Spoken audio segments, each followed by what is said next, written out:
For the first time in over half a century, there are no nuclear arms controls in place between the world's two largest nuclear powers, the US and Russia, with a rising China growing its nuclear arsenal. While it continues to assert its power on the international stage, we ask, is this the beginning of a new Cold War era? Hello and welcome to USA Today's The Excerpt. I'm Dana Taylor.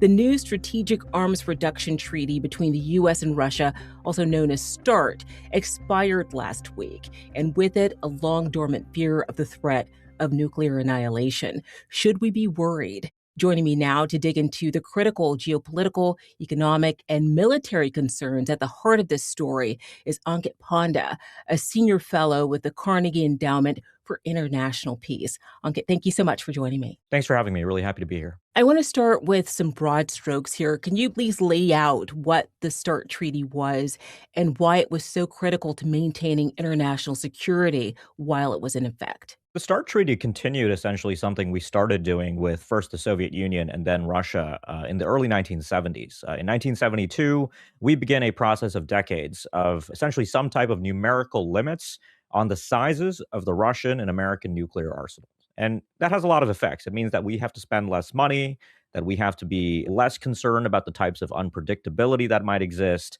And so in 2010, the Obama administration and the Russian Federation, it was a very different time. We had very different relations with Russia. We negotiated this treaty, and this treaty continued that process.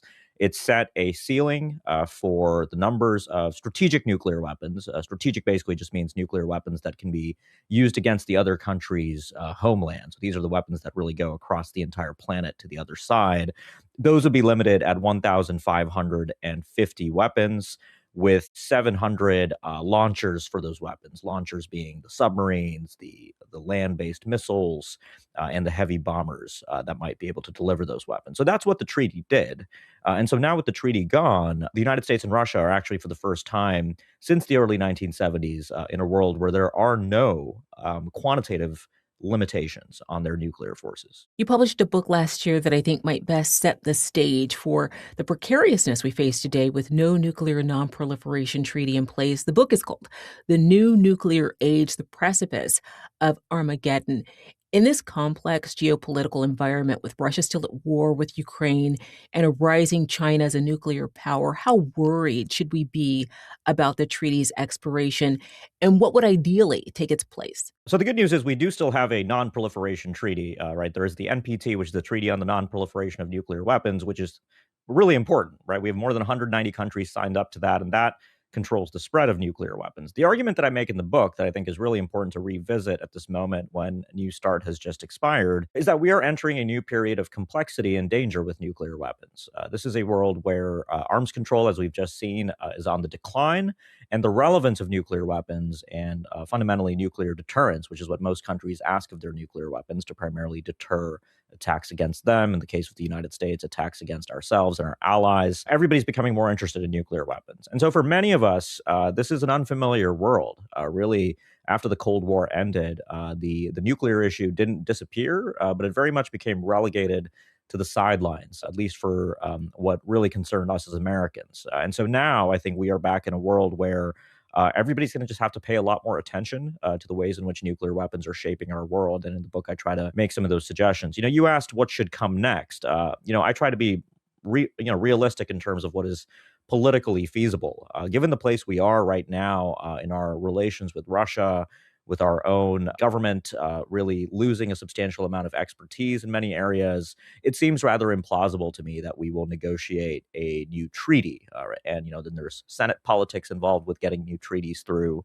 But what I would strongly suggest is that policymakers here in the United States and elsewhere do need to remember that the lesson we learned really almost the hard way during the early part of the Cold War was that relying on nuclear weapons for our security without supporting negotiated means of restraint is just far too dangerous. And so be that arms control, be that other types of agreements, I do think there is still potential to put some guardrails on the worst types of risks that might otherwise just spiral out of control. Are there current diplomatic efforts to re engage Russia in a new agreement? And if so, does China also have a seat at the table? What are we hearing on those diplomatic fronts? Actually, just last week, we got press reports that Jared Kushner and Steve Witkoff, President Trump's, I suppose, envoys on the Ukraine question, were in Abu Dhabi talking to the Russians apparently about an extension of the limits in New START. The treaty itself is gone. The treaty can't be extended. It couldn't have been extended, even if there had been an effort before its expiration.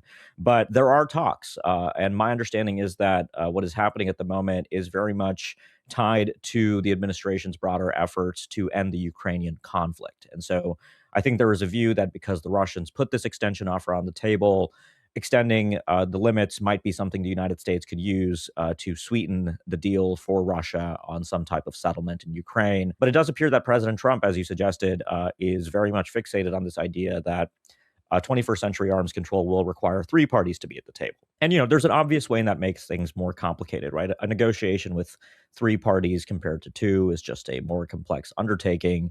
But there's just some facts that I think, I should just, state openly. I mean, everything we know about what China is doing, and, don't get me wrong, China is a concern. There are substantial changes happening there, but China's nuclear forces are still a very small proportion of what the United States and Russia could bring to bear if they chose to deploy additional nuclear weapons. And so the view that I've had is that putting the Russia-U.S. process on ice while we wait for China to come to the table just doesn't strike me as prudent. And China's negotiating position has been rather clear for a long time. They evince no interest in participating in a three-way negotiation, but they've also pointed out in the past that the only condition under which they might imagine being able to join a negotiation like that is a world in which Russia and the United States essentially build down to Chinese levels, right? And so that is, again, not the direction we're heading into.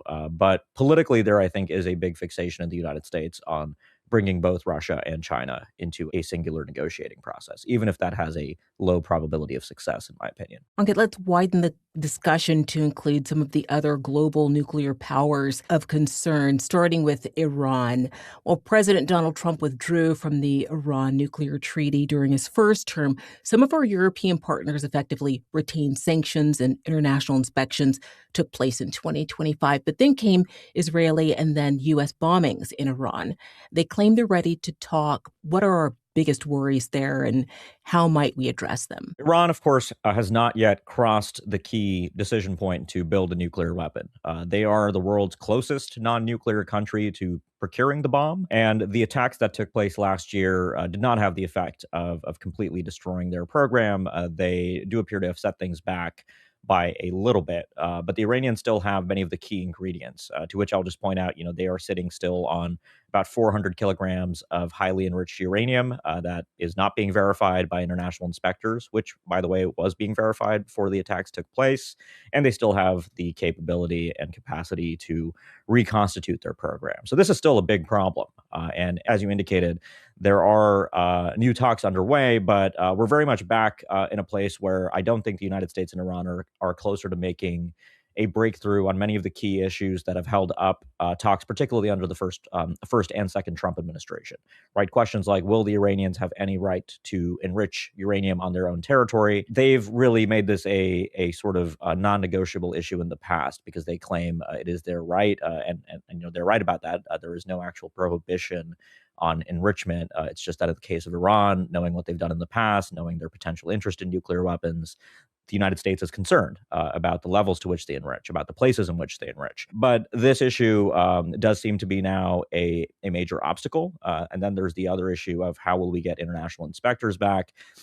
But for me, what fundamentally has changed with Iran is that we have lost what many of us call the continuity of knowledge about their activities. And this is a really important idea that I think just needs to be understood, which is that after the airstrikes last year, the International Atomic Energy Agency, the IAEA, which does the verification of everything that's happening in Iran to give us confidence that they aren't diverting nuclear material to a bomb program, hasn't been able to do its work in the country.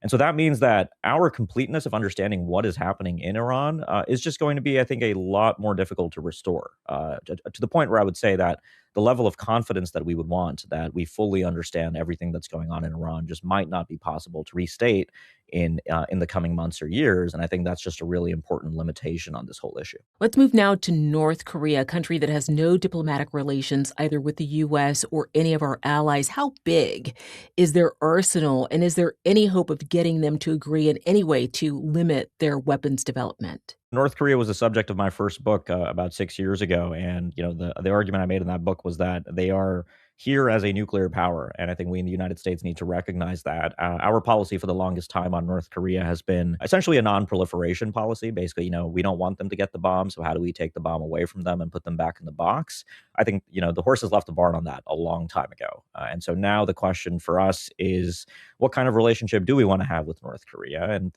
things have gotten a lot worse. I can't give you an exact number on how many nuclear weapons they have, just because there's just a lot of uncertainty associated with it. My best estimate is that they are in the range of around 100 nuclear weapons worth of material. How much of that material has actually been converted to usable nuclear weapons is a much more difficult question to reason about. But they certainly do have what I would consider to be a force capable of accomplishing many of their key deterrence objectives. President Trump, of course, has a very special history here with the North Koreans. He met with the North Korean leader, Kim Jong-un, 3 times during his first presidency. And since returning to the Oval Office, he has said positive things about engaging with Kim Jong-un. And I think that's fundamentally a good thing, because we will need an opportunity to put Americans and North Koreans back in the room together to talk about a lot of things. Unfortunately, at the moment, the North Koreans seem to have completely embraced a new world. They are in now an alliance with the Russian Federation.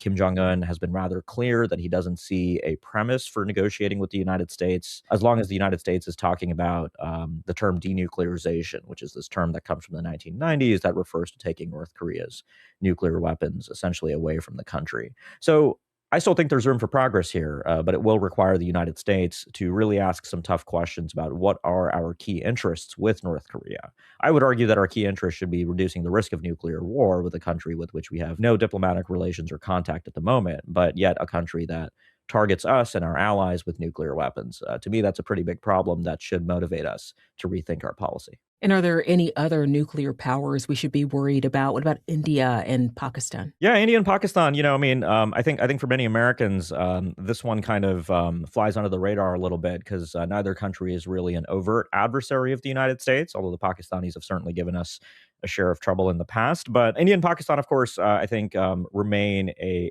perennial concern. Just last year in May, both countries showed us that over 4 days, nuclear armed states could fight actually a pretty intense conflict with each other. This was the most intense kind of multi-vector conflict between nuclear armed states in the history of the nuclear age, right?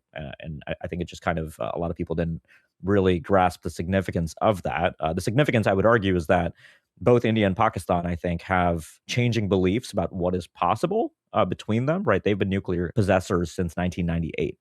And since 1998, they have fought multiple skirmishes, and they fought a full-scale war in 1999. And so it should be concerning that you have two countries with nuclear forces that seem to have some confidence that they can essentially throw a few punches at each other every few years and walk away to live the tale.